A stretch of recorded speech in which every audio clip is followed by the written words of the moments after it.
بعد فأعوذ بالله من الشيطان الرجيم بسم الله الرحمن الرحيم رب اشرح لي صدري ويسر لي أمري واحلل عقدة من لساني يفقهوا قولي۔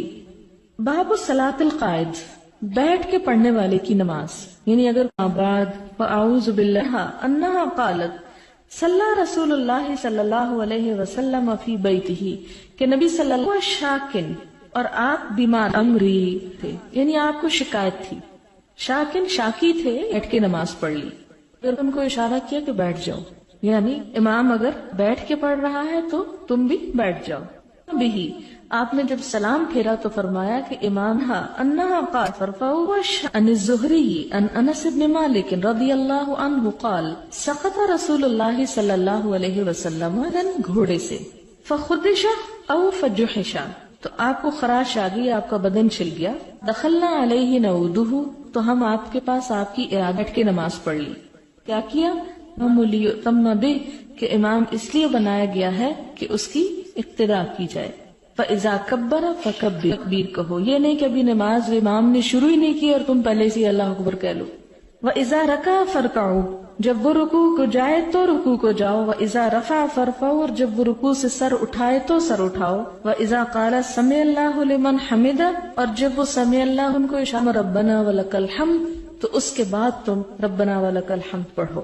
اور یہ پیچھے گزر چکا، یا اللہم ربنا ولک الحمد، یعنی مختلف الفاظ ہیں اور سارے ہی آپ سے ثابت ہیں، تو کوئی بھی آپ پڑھ لیں تو اس میں حرج نہیں، اس میں جھگڑنے کی بات نہیں۔ مثلا اگر آپ کے پاس 3 سوٹ ہوں اور ان میں سے کوئی ایک پہن لیں تو اس کا یہ مطلب نہیں کہ آپ دوسرے 2 ناپسند کر رہے ہیں، جبکہ تینوں آپ ہی کے ہوں، کسی اور کے نہ ہوں۔ حدثنا اسحاق بن منصور قال اخبرنا روح بن عبادہ قال اخبرنا حسین عن عبد اللہ بن بریدہ عن عمران بن حسین رضی اللہ عنہ انہ سأل نبی اللہ صلی اللہ علیہ وسلم قال حدثنا الحسین عن ابی بریدہ قال حدثنی عمران ابن الحسین وکان مبسورا، باسیر کی پائلز کی بیماری تھی۔ قال سألت رسول اللہ صلی اللہ علیہ وسلم، آپ نے جب ان صلی قائما فہو افضل، اگر وہ اجر القائم تو اس کے لیے کھڑے ہونے بہرحال کی نسبت بھی پھر آدھا ہے۔ مثلا اگر کھڑے ہونے کے نمبر 100 لگائے جائیں تو بیٹھنے والے کے 50 اور لیٹنے والے کے 25۔ اب اس میں یہ ہے کہ پتہ یہ چلتا ہے کہ چھوٹی موٹی تکلیف میں انسان کو بیٹھ نہیں جانا چاہیے، یہ ہمت نہیں ہار دینی چاہیے، انکریج ایک طرح سے کیا گیا ہے۔ اب آپ یہ بھی کہہ سکتے ہوں گے کہ ہمارا کیا قصور ہے کہ اگر ہم بیمار ہیں تو ہم بیٹھ کے پڑھ رہے ہیں، ہمیں کیوں ثواب نہ ملے؟ تو بات یہ ہے کہ اسی لیے تو کہا جاتا ہے کہ صحت کو بیماری سے پہلے غنیمت جانو، مصروفیت سے پہلے فراغت کو غنیمت جانو، بڑھاپے سے پہلے جوانی کو غنیمت جانو، کہ ان وقتوں سے صحیح فائدہ اٹھا لو قبل اس کے کہ تم ایسی حالت میں مبتلا ہو جاؤ کہ تمہارے پاس وقت ہی نہ رہے۔ وہ نیت کا تو ایک اجر اپنی جگہ ہے، جیسے آپ نے فرمایا نا کہ جو شخص کسی بھی نیک کام کی نیت کر لیتا، اگر نہ بھی کر پائے تو ایک اجر ہے، لیکن ایک شخص جو کر لیتا ہے اس کو ایک نہیں ملتا، اس کو پھر 10 ملتے ہیں۔ تو اس لیے یہ بھی آپ دیکھ لیں کہ صرف نیت کرتے رہنا بھی اچھا نہیں، جب تک انسان اس کو کوشش سے کر نہ لے، اور اگر وہ کوشش سے کر لیتا ہے تو ایسی صورت میں اس کو اجر بہرحال ملتا ہے اس کے مقابلے میں جس نے نہیں کیا، خواہ وہ کسی مجبوری کی وجہ سے ہی نہ کرے یا کم کرے، کیونکہ پھر صحت اور یہ سب کچھ اللہ کا فضل ہے۔ بالکل اسی طرح جیسے اس حدیث میں کہ جن کے پاس مال نہیں تھا آپ نے ان کو کچھ نہ کچھ تو دیا، لیکن جب اس سے دوبارہ وہ آئے پھر ایک اور مشکل لے کے، تو آپ نے فرمایا یہ اللہ کا فضل ہے جسے چاہے دے۔ تو اس لیے انسان کو ہمیشہ یہ دیکھنا چاہیے کہ جو میرے پاس اس وقت ہے، جو مال ہے، جو زندگی، جوانی، صحت، میں اسے نہ جانے دوں اپنے ہاتھ سے، کیونکہ یہ دوبارہ نہیں آئے گا، اس کو آپ ریپیٹ نہیں کر سکتے، یہ جو چلا گیا وہ چلا گیا۔ باب صلاۃ القائد بالایماء، بیٹھ کر اشارے سے نماز پڑھنا۔ حدثنا ابو معمر قال حدثنا عبد الوارث قال حدثنا حسین المؤلم عن عبد اللہ بن بریدہ ان عمران بن حسین وكان رجلا مبسورا، مبسور بواسیر۔ وقال ابو معمر مرة عن عمران بن حسین قال سألت النبي صلی اللہ علیہ وسلم عن صلاة الرجل وهو قائد، وہ کہتے ہیں کہ میں نے آپ صلی اللہ علیہ وسلم سے اس شخص کی نماز کے بارے میں پوچھا جو بیٹھ کر پڑھتا ہو۔ فقال من صلى قائما فهو افضل، تو آپ نے فرمایا جو کھڑے ہو کے پڑھے وہ افضل ہے. ومن صلى قائدا فله نصف اجر القائم، اور جو بیٹھ کر پڑھے تو اس کے لیے کھڑے ہونے والے کے مقابلے میں آدھا اجر ہے. ومن صلى نائما فله نصف اجر القائد، اور جو لیٹ کے پڑھے تو اس کے لیے بیٹھنے والے سے آدھا ہے. اب آپ سوچ رہے ہوں گے کہ اوپر تو اشارے سے بات ہوئی اور یہاں پر تو بیٹھ کے اور لیٹ کے نماز کی بات ہے. تو آپ دیکھ رہے ہیں کہ اس میں کیسے پتہ چلتا ہے کہ جب انسان لیٹتا ہے تو لیٹ کے کیا کرے گا؟ اشارے سے ہی پڑھے گا نا. اس میں تو نہ رکوع کر سکتا ہے، نہ سجدہ کر سکتا ہے، نہ کچھ اور. تو مطلب یہ کہ اشارے سے بھی پڑھی جا سکتی ہے. یہ مناسبت ہے اس کی باب کے ساتھ.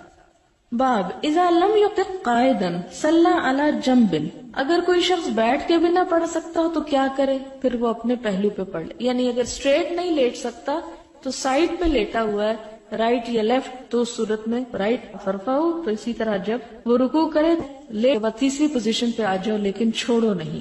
جمع کر لو، آدھی کر لو سفر میں، لیکن چھوڑو نہیں. اور دل ہوتا ہے تو دل پہ میل آنے لگتا. ان الزہری ان انس سے دور چلے جاتے ہیں اتنا ہی آپ کو واپسی کے لیے فاصلے میں زیادہ محنت لگے. جتنا بھی مل جائے اتنا ہی غنیمت سمجھے. وقال عطا کہتے ہیں اذا لم، اگر کسی شخص میں قبلے کی طرف منہ کرنے کی استطاعت ہی نہیں، یعنی وہ منہ موڑ ہی نہیں سکتا، تو ایسی صورت میں کیا ادھر ہی نماز پڑھ لے. کہ ایسی بیماری ہے کہ جس میں ایکسیڈنٹ میں ہڈیاں توڑا گھوڑے گھما کے ادھر پھرا دے، تو آپ سوچیں کہ اس کی ہڈیاں دوبارہ اکھڑ سکتی اور ان کو تکلیف ہو سکتی. تو ایسی صورت میں اسلام کو فجوحشا، تو آپ کو خراب ڈالا جائے، اسے اس کے حال پہ ہی رہنے دیا جائے. بس یہ کہا جائے کہ نماز رحمان. قال حدثني الحسين المكتب عن ابن بريدة صلى الله عليه وسلم عن الصلاة فقال صل قائما فإن لم تستطع فقاعدا. یعنی انہوں نے بیماری میں پوچھا کہ میں اگر بیٹھ جاؤں، تو آپ نے کہا نہیں، کھڑے ہی ہو کر پڑھو، اور اگر ہمت نہ ہو، ہمت جواب دے جائے تو بیٹھو. ہمارے یہاں یہ تو ہر کام کھڑے ہو کے اور نماز بیٹھ کے. فَإِن لَمْ تَسْتَطِعْ فَلَا جَنْبٍ، اور اگر تم میں ہمت نہ ہو تو پھر لیٹ کے. آپ خود اپنے لیے سجیسٹ کریں گے، کسی دوسرے سے آپ فتویٰ نہیں لے سکتے. آپ اپنے دل سے پوچھیں، جسے ایک روایت میں بھی آتا ہے نا، استفت قلبک ولو افتوکا، اپنے دل سے فتویٰ لو، خواہ تمہیں لوگ فتویٰ دے ہی کیوں نہ دے. مثلاً آپ کریں ہاں میرے سر میں درد ہو رہی ہے، میں بیٹھ کے پڑھ لوں نماز، تو لوگ مثلاً کہہ بھی دیں کہ ہاں جی آپ پڑھ لیں، لیکن پڑھنے والے کو پتا ہونا چاہیے کہ وہ کیا واقعی اس میں جسٹیفائی کرتا ہے بیٹھنے میں کہ نہیں. بابن اذا صلی قائدا، اگر کوئی شخص بیٹھ کے نماز پڑھے، ثم صح، پھر وہ تندرست ہو جائے، او وجد خفتن، یا اس کو ہلکا محسوس ہو بیماری، تمم ما بقیہ، تو کیا کرے؟ مکمل کر لے جو باقی ہے. یعنی اس کے دونوں معنی نکلتے ہیں کہ بیٹھے ہی باقی پوری کر لے، کوئی نہیں اب بیٹھ گیا تو بیٹھ جائے. اور دوسرا معنی کیا ہے کہ اگر بیٹھ کے وہ سمجھتا ہے کہ نہیں اب اس میں ہمت آ گئی ہے کھڑے ہونے کی، تو وہ درمیان نماز میں بھی کھڑا ہو سکتا ہے. اس کی دلیل آگے آئے گی.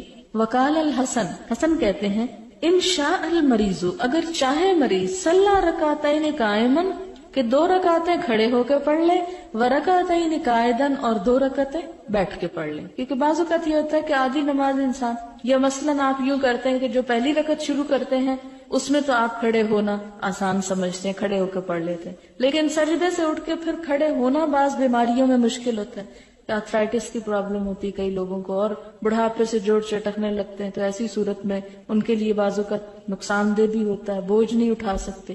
ایسی صورت میں کیا ہے کہ مثلا 1 رکعت اگر کھڑے ہو کے پڑھی ہے تو لازم نہیں کہ باقی 3 بھی کھڑے ہو کے پڑھے، باقی وہ بیٹھ کے بھی پڑھ سکتا ہے اگر اس کا عذر معقول ہے.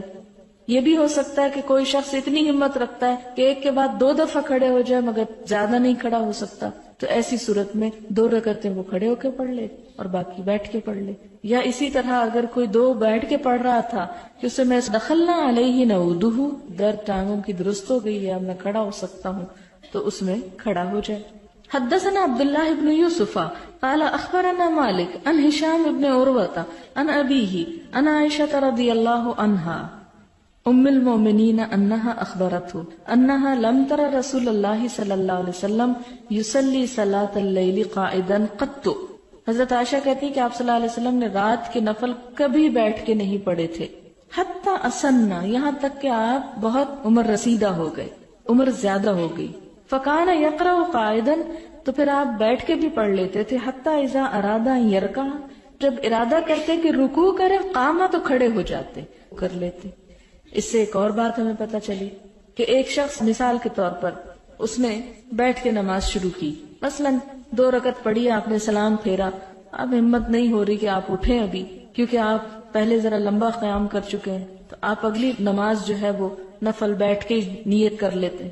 اب آپ نے بیٹھ کے شروع کی، اب کیا ہو رہا ہے کہ آپ نے مثلا 40 آیتیں پڑھ لی اور آپ سمجھتے کہ اب میں کھڑا ہو سکتا ہوں، اور پھر آپ رکوع کر لیں.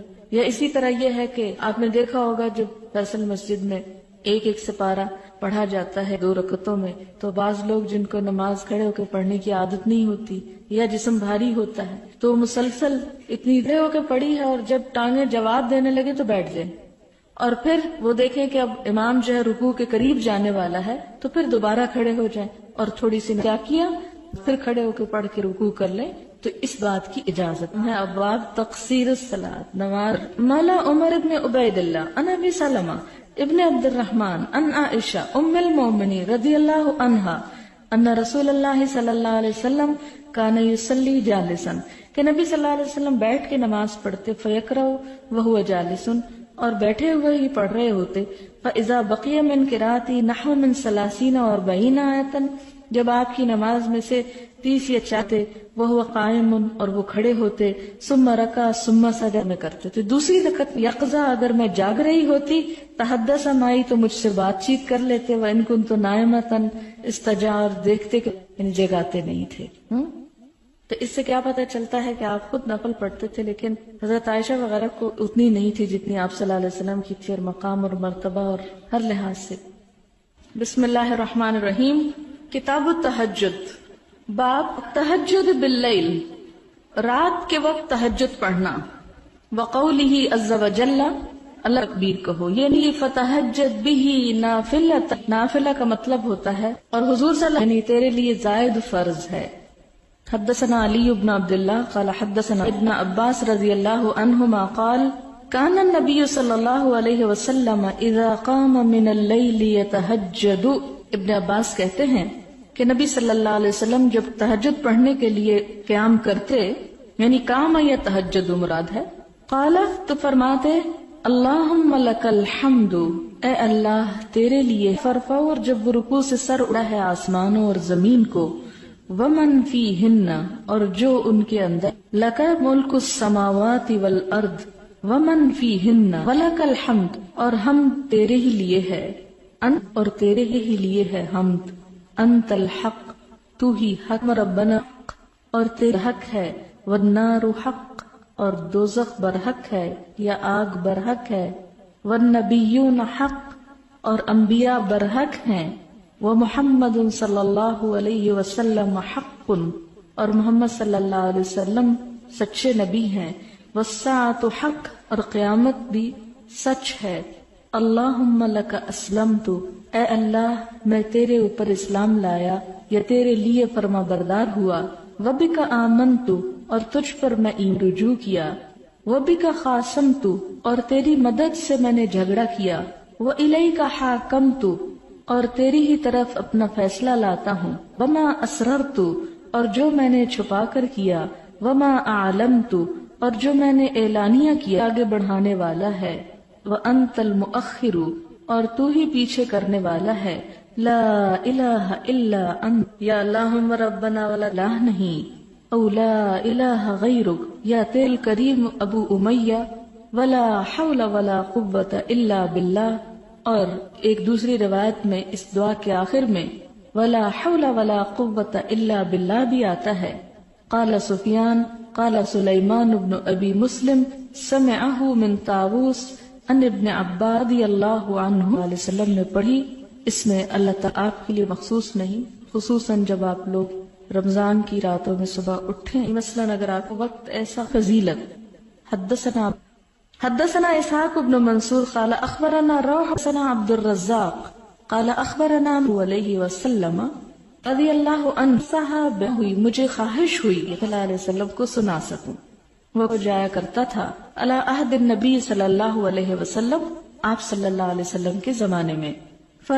نیند میں دیکھا کأن ملکینی گویا کہ 2 فرشتے ہیں، اخذانی دونوں نے پکڑ لیا مجھ کو، فذهبا بی الی النار وہ دونوں لے گئے مجھے آگ کی طرف. فَإِذَا هِيَ مَطْوِيَةٌ، تو میں دیکھتا ہوں کہ وہ لپٹی ہوئی ہے، آسیر کی مانند کنویں کی بندش کے، یعنی ایک طرح سے بند ہے، کھلی ہوئی نہیں.